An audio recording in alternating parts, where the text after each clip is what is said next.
Welcome, Ulrik. It's great to have you here. To kick off, I thought it'd be interesting just to find out how you ended up in this industry, because I understand that you were once a varsity ice hockey player over in Canada. So, how did you go from sportsman to sports betting? Well, it's quite simple. If you're not good enough in one, you have to take on the other. So I think that's the path it's on. Right. And and then let's talk about the past year then, because obviously it was a fairly disrupted year. But in the fourth quarter, in your trading update the other week, you credited product enhancements for driving growth. So I was keen just to get a kind of idea of what was done and what was introduced and how it helped really move the needle in revenue. Well, we laid out a strategy that is based on sort of focus on customer and winning with the customer. And we put a lot of work into putting ourselves in a position to be really competitive. And throughout the year, we have launched numerous enhancements of our sort of product and our product suite. You start with the US, of course, the technology platform Liberty that we launched in New Jersey. And then during 2020 has been able to roll out in more states and also migrate some of the existing states like Iowa onto, has meant significant product improvements for our customers. We launched iGaming in New Jersey as well this year, and we've done a lot of work on integrating CBS, our CBS Sports, to our platform, a deep integration in the partnership together with them. As for the UK, we have made significant sort of speed and performance upgrade on our gaming product. We will redesign the sort of the navigation and the interface for gaming and streamline that. And for sports, we launched a very successful ACA Freedom product and our free-to-play product this year ahead of the season. And all of those have had really good traction. So we're happy with the velocity and the speed of which we release new product and improve our competitive positioning. Okay, and it was one thing that I thought was quite interesting was the bet slip update rolled out ahead of the 2021 season, because at the time you said that was the first update to that in 5 years. So I was just keen to kind of understand, why there was that kind of length of time before making those changes, and then kind of going forward, do you see that as being a more kind of regular process of updates, or do you see that as being kind of product that customers kind of know and expect in a certain way, so it makes it more difficult to make the kind of overhauls and enhancements? Well, I think that needs to be contextualized. We took a decision back in, I think, first of all, some of the challenges William Hill have had historically on technology, I think, is well documented. But we took a decision back in 2018 to change that and to upgrade and rebuild many of our technology components to be able to control our product in a better way. We started with the international business, so we redesigned the architecture for our major international markets, Spain and Italy. We've done a lot of fundamental work on moving our infrastructure to cloud-based and building a new data platform.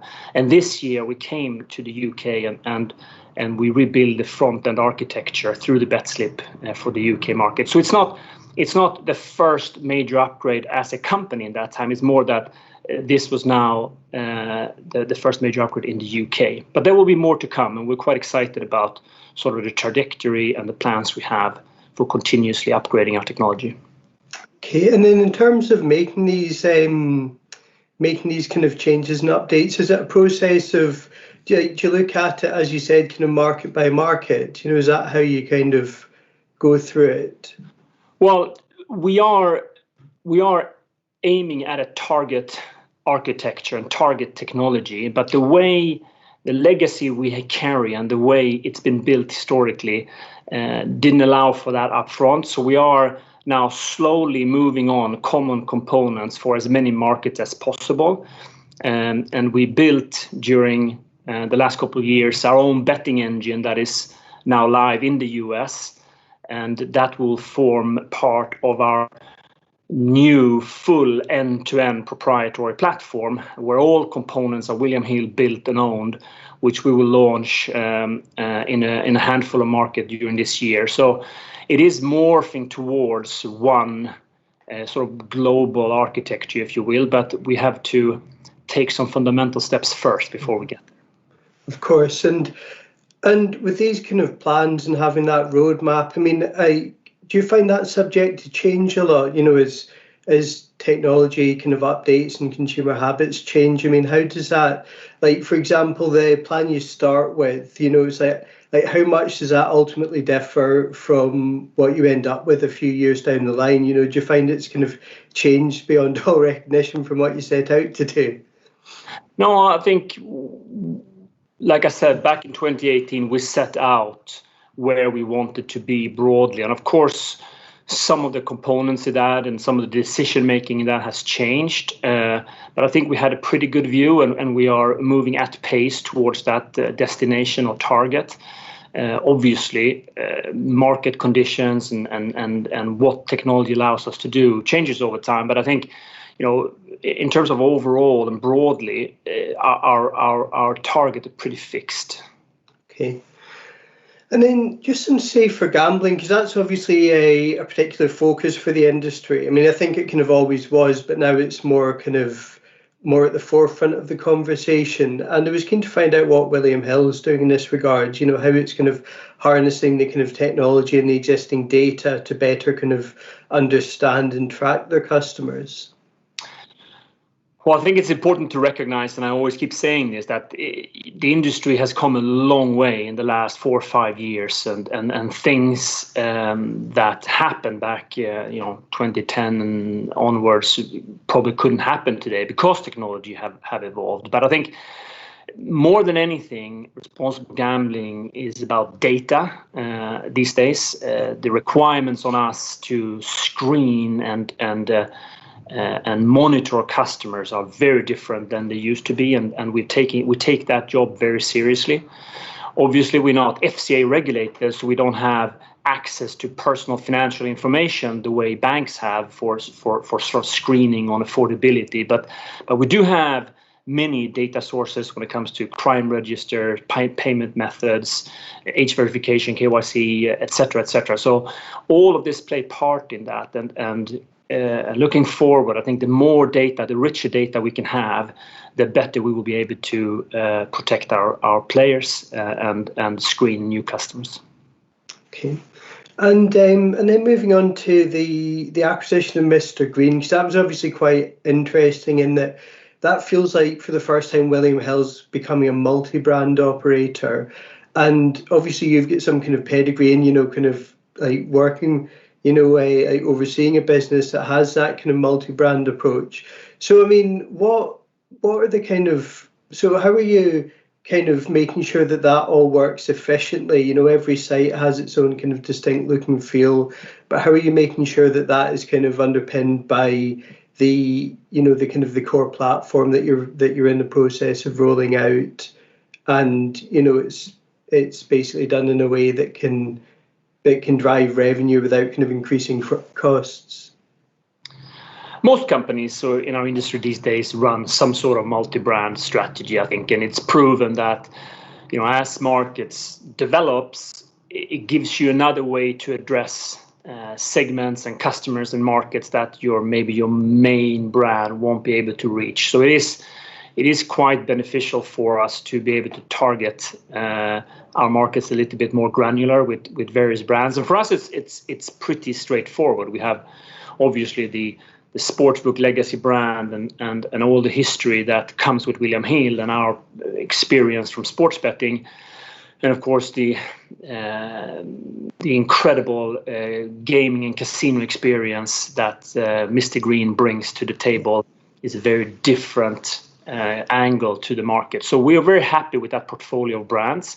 Ultimately, and the optimal efficiency is, of course, to have everything on one technology platform, which is where we are heading as well. But there are many other synergies to be had as well when it comes to the teams, one team running both brands, etc. So we feel we know how to run this relatively efficient, and But we will continue to extract efficiencies, of course. But we're pretty happy how the brand portfolio, particularly in international markets, are performing at the moment.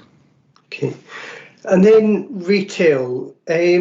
So considering your kind of a very digital background, and then retail obviously it's having a difficult few years, whether that's fog tea stake, kind of lockdowns last year, but the channel does seem to endure.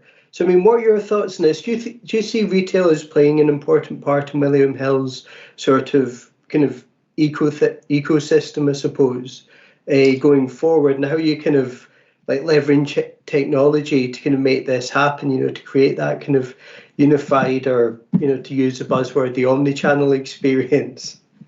Well, I think retail, or I'm convinced retail have an important part to play in the future of William Hill. It's important to recognize that the vast majority of our retail customers are also playing online today. Our job is to make sure that they play with William Hill when they are online. And in order for that to happen, it's important to have that seamless and joint up experience, which is what we are spending some time on improving. But also the customers, they like to be in the both universe. There is something to be said for the retail experience, to be in the shop, to watch the race or spend time with your mates.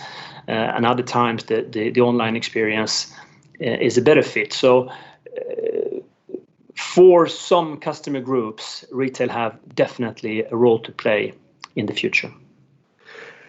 And then with the US opening up, considering the vast majority of states have some form of land-based tethering, I suppose is the best term, and that's obviously resulted in you rolling out a lot of retail sports books. And, for example, somewhere like DC, it's been particularly successful. So I was just wondering, what kind of lessons have you taken from the US that you think can be applied to other markets such as, kind of like Britain? The way the US develops is very much recognizable if you look at how Europe has developed in the last sort of 20 years. And that goes for retail as well. Many of the larger players across Europe today have a really strong retail presence or come from a really strong retail background, whether that is here in the UK or in Sweden or Germany or in Italy. And the US is not different in that sense. And as you know, in many of the states, you need to be able to have retail in order to play. And DC is one of those states where, without retail, you simply cannot play in that market. So that will continue. So retail and the development of the US market, I think to a large degree follows what we've seen in Europe in the last 20 years. And not too much of that is really surprising me. There will be multiple winners, not one. That might differ from state to state. Of course, the big difference is the sheer scale of the market. But I think sort of the trajectory is reasonably predictable. Okay. And then finally, as a Chelsea fan, I've got to ask you, how do you feel the season is going so far? Are you resigned to the Europa League next year, or do you think it can be turned around? It's difficult. It's clearly a difficult season. It was quite disaster last night. So I don't know. I am clearly disappointed, but I still have belief that we will be able to sort of turn it around at some point. But it will be tough. Well, as a Celtic fan, I can only sympathise with bad seasons. Well, at least you won something this year. Yeah, well, well, that was for last year. So we won it for the 2019-20 season, but they played it during this season. Yeah. And yeah, so, I mean, that's kind of like the ultimate definition of a booby prize, a prize that doesn't even exist in this season. So, yeah. So, Ulrik, thank you very much for that. That was really interesting, and I really appreciate your time. Thank you very much. Appreciate it.